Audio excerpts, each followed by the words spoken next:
10, 2025. This is Information Security Now. Information Security Now is a live stream about current events in information security, cybersecurity, software security incidents, physical technology incidents. We've spoken about it's really a wide variety of issues related to information security. So today we'll go over a fairly large, what seems to be a large cyber incident with Jaguar Land Rover that has hit production, severely disrupted 2 main UK plants.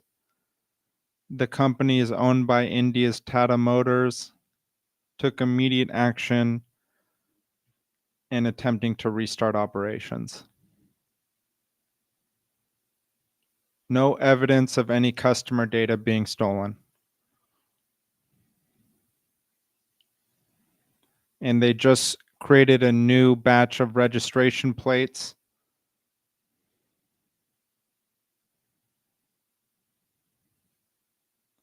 And they disrupted or they detected the hack while it was occurring, shut down their IT systems.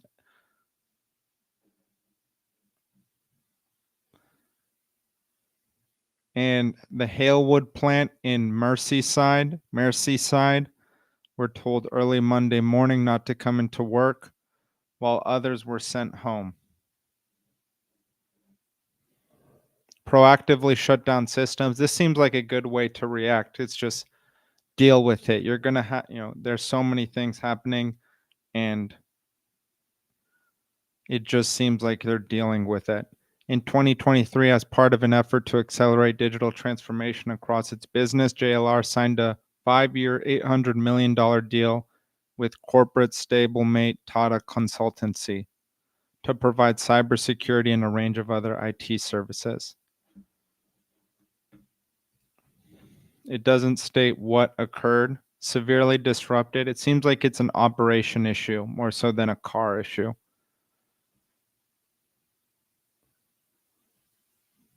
Ongoing hacking spree. Philadelphia Insurance and Erie Insurance were also hit by attacks causing disruptions to their IT systems. United Natural Whole Foods, a distributor for Whole Foods and other grocers, disclosed that they suffered an incident. And we've spoken about Scattered Spider and several airlines as well. But this doesn't seem to be related to that. I mean, actually, it may be. There's nothing that's been disclosed.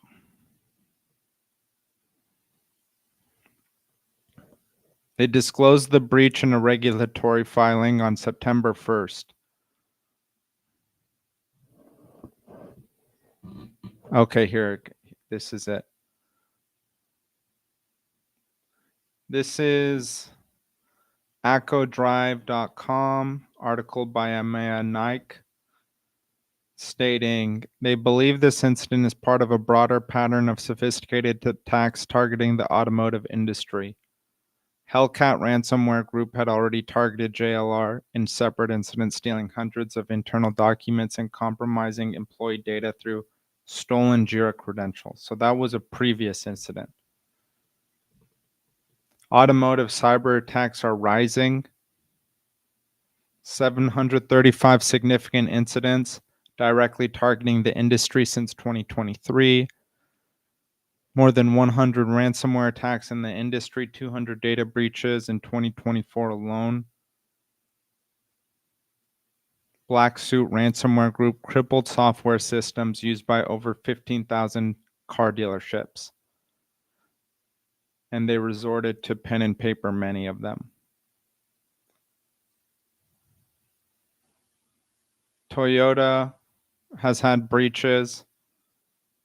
240 gigabytes data theft by 07 Group. customer profiles and business plans. Honda ransomware attack for 4 years.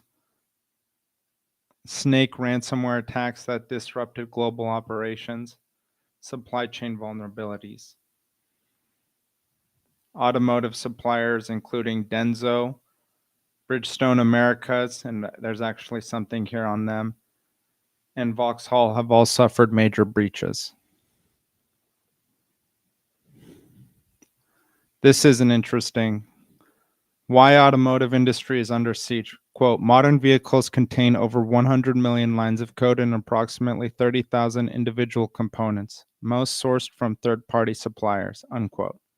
Very complex in the hardware side and in the software side. On the software side and the embedded system side, it's extremely complex. Ransomware costs for the automotive sector soared from 75 million approximately to 210 million approximately in the first half of 2023. So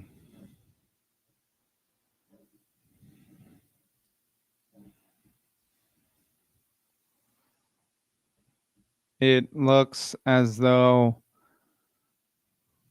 so this was the second supposed attack on the year. Many high profile attacks on high profile companies.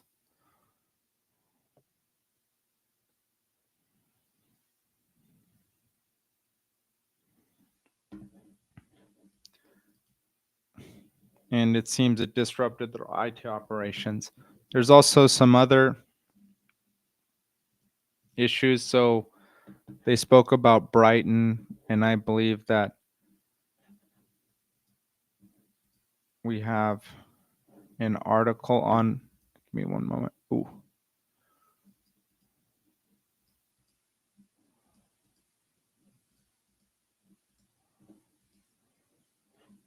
No. Let me check.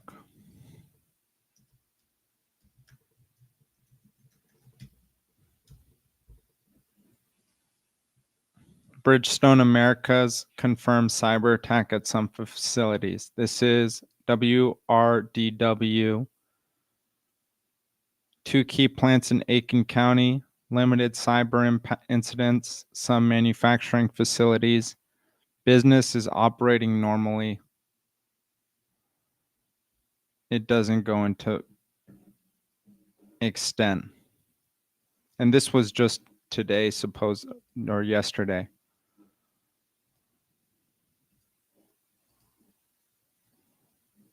Okay, so to continue with the cars, I saw some articles related to Tesla. Lawsuit resulted from a deadly crash of one of its cars. Plaintiffs brought in a hacker to find evidence themselves, and when it was presented in court, the jury awarded the plaintiffs almost $250 million in damages.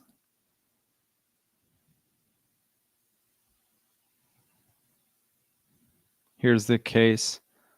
2019, a Tesla operating on Copilot crashed into a young couple in South Florida, killing one and severely injuring the other. Tesla was being controlled by Autopilot, a system that steers the car and controls the accelerator and brakes. The driver of the car, who was found partially liable in the case, said he was looking for a dropped cell phone.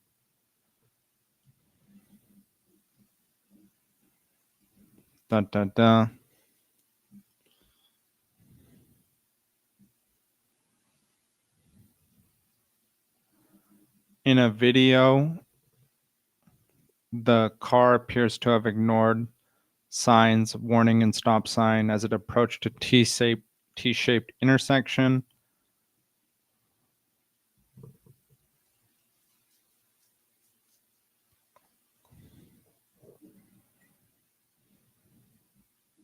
So this is a separate issue, and it's mostly about a verdict on self-driving cars.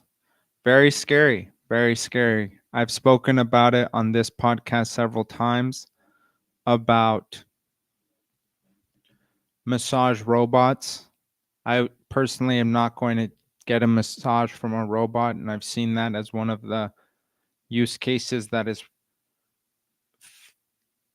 unique, newer use cases. You see robotics arms, but it can be hacked.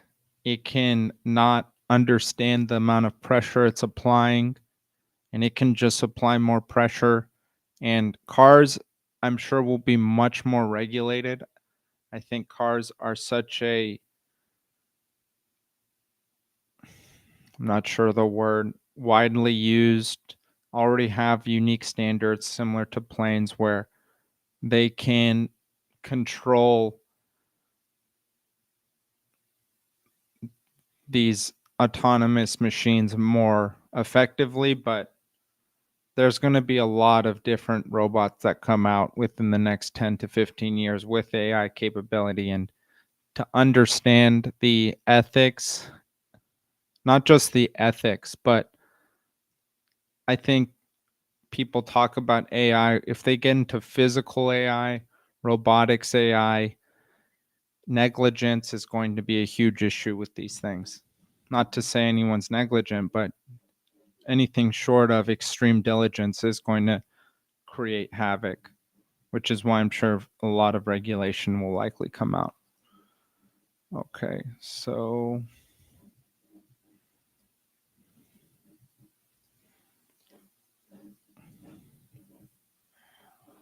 let me.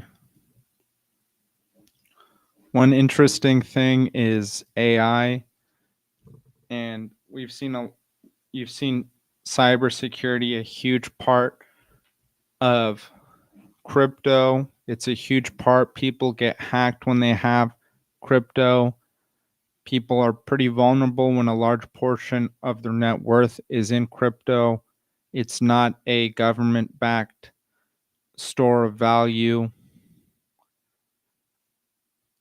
which has its risks. And a lot of people tout the positives of that, but there are serious risks associated as well to not having the government back your currency. The government is there to help you guard yourself from looting bandits. That's one of the primary reasons it exists.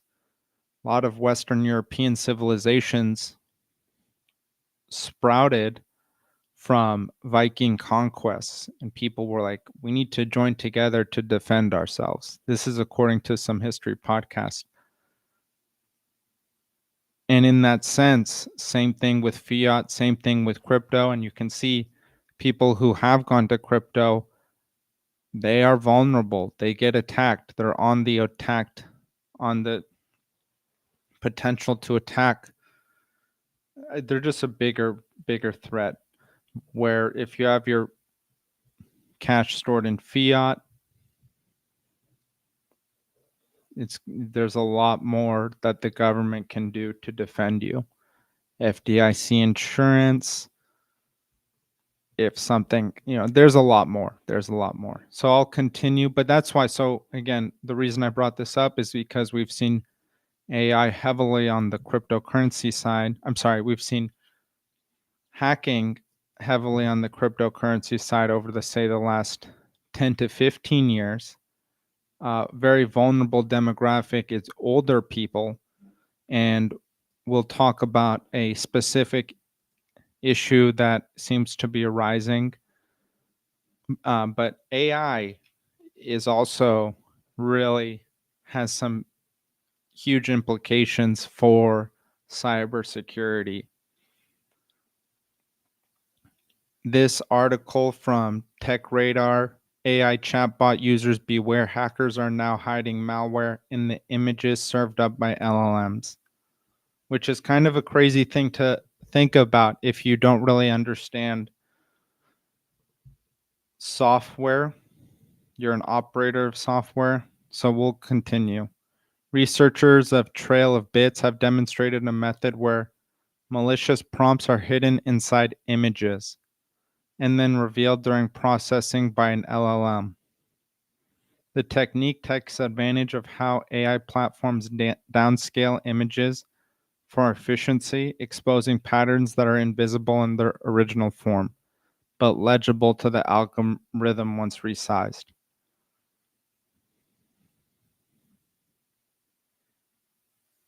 Hidden instructions in downscaled images. It builds on a 2020 paper from Germany. Image scaling could be used as an attack surface for machine learning. That is crazy. That is crazy. And this gets into, it's kind of crazy to think about, but what the agents in the Matrix are. I don't really want to get too into that, but when I think of the fact, like just right here, image scaling could be used as an attack surface for machine learning. The agents in the matrix are the attack surface. The image scaling is the real world scaling within the matrix, because that's all some sort of computer version visualization. And in the compiling of all that, they are able to embed this attack surface for, I mean, there is some sort of machine learning. Those agents are intelligent in some way. I haven't watched it, but I do remember that. And that's just what I think about. Google Calendar data was siphoned to an external email address without user approval, highlighting the real world potential of the threat. And then, even if you think about it, like in today's world, you see dystopian people in like this dystopian state, supposedly with AI going into some sort of, I'm not sure the word, hallucination or being led on by AI too much, having the fabric of their reality broken. I'm not sure what to say, but people that are, psychological issues related to AI. And then you think about it in terms of things like AR and VR and what NVIDIA does, which is graphics. And you think about the idea that someone embeds a virus within a computer game to make people feel a certain way. And if it's an AR VR game, it seems, we've seen a lot of issues with these games, Roblox being a really huge cyber avenue for predators and children. So you can think, what if you turn these threats from being physical to digital? And I can just imagine some of the worst sorts of malicious software that you can possibly put in. I mean, the thing is, I've seen this from a expert, is once you understand cyber, one of the things that becomes apparently obvious is the only thing that kind of stops you from doing it is you, in the sense of, you can do this. It's not that hard, actually. If you have the desire to create malicious cyber instances, you can do it. It's not that difficult. And that's what's the insidious thing about it, is that there are vulnerabilities everywhere. And it's important to understand them, to guard yourself so that you don't become a victim of this. So you read here, image processing, hidden prompts in downscaled images, that when the re-upscaled, those prompts are released. Could be repeated by others if defenses are lacking. And again, this is why I bring up the matrix, the agents. Those are the attack vectors. Whatever it is that is integrating those agents, And you think of it in terms of games, as AR VR gets better, as people, I'm not sure, some people, hopefully this isn't many people, I don't actually know the statistics. It doesn't seem, for me, I use Chat GPT for work, not really for too much on the I don't know, emotion side or whatever. I use it more for the science and hard fact side.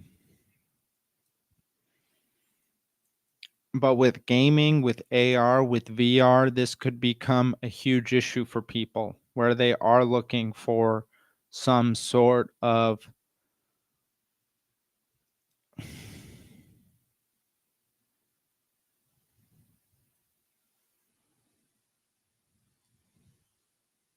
I'm not sure the word. Something that is more human, something that makes them feel comfortable, but definitely an attack vector. So that's an interesting idea that you can ingrain those things. You can you can ingrain malicious prompts within downscaled images. That's a very interesting idea. Okay, so we'll continue. Amazon disrupts Russian APT29 hackers. Midnight Blizzard, state sponsored, sought to access Microsoft 365, also known as APT29, compromised websites in a watering hole campaign, linked to Russian's foreign intelligence service, well known for its clever phishing methods, impacted European embassies, HP, TeamViewer.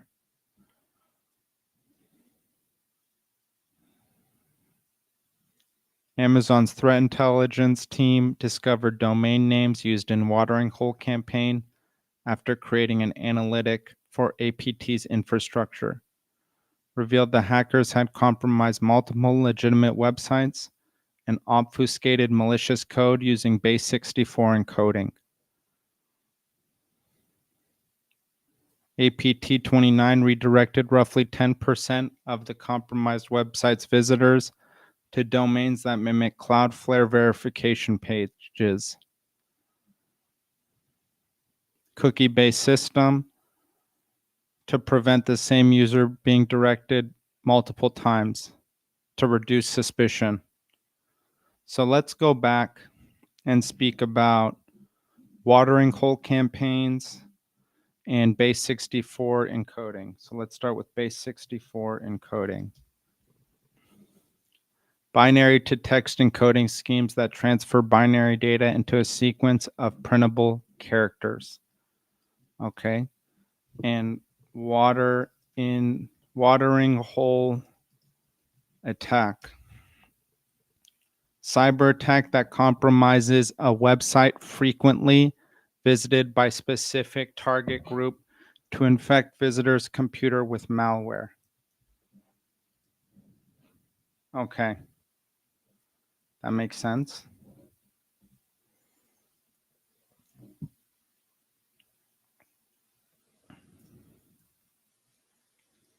And they were guided to malicious Microsoft device code authentication flow.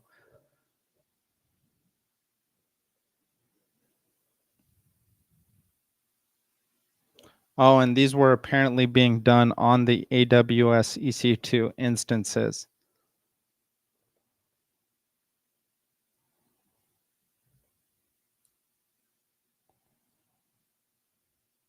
The researchers above that APT29 tried to move its infrastructure to another cloud provider and registered new domain names.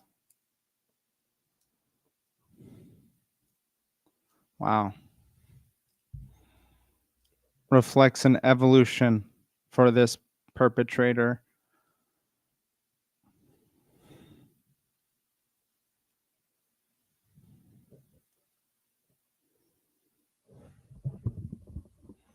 Interesting. All right, everyone. Thank you for joining today. That is going to be the show. Hopefully, you all have a great week ahead and enjoyed the summer and you enjoyed the Labor Day weekend and 4-day week. Enjoy yourself.